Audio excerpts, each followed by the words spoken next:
AITAH, for asking my friend not to whip his dick out in public. Me, a 30-year-old female, my boyfriend, a 30-year-old male, and two of our friends, Jake and Crystal, both 30 years old, all went to the beach together last weekend. The conversation started at my place as we were all packing for the beach. Jake said that he was just going to change into his swimsuit after we got to the beach and people would get a free show.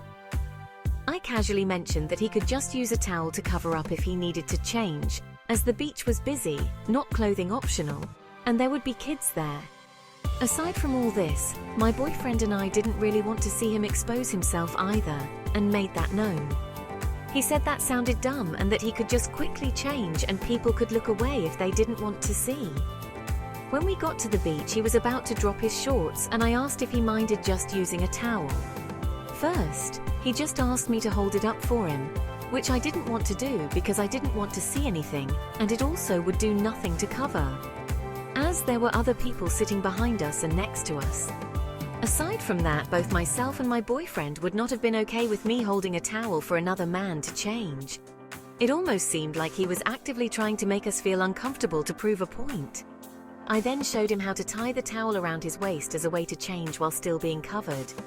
Growing up near a beach, that's how we always changed, and I thought that was just a normal thing to do. He got visibly annoyed by this and said it made changing too hard and took too long. Our other friend Crystal sided with him and said that it's not a big deal to change at the beach, and if people didn't want to look, then they could turn away. It had me second-guessing if I was being the unreasonable one by asking him to cover up. After our swim, when he wanted to switch back to regular shorts, he just did it out in the open, and we looked away. I didn't say anything at that point because I didn't want it to be a fight, but the whole thing made me and my boyfriend feel uncomfortable, and I didn't understand his pushback on wanting to just change out in the open. So AITAH for asking him to cover up while changing at the beach. Please like and subscribe for more content.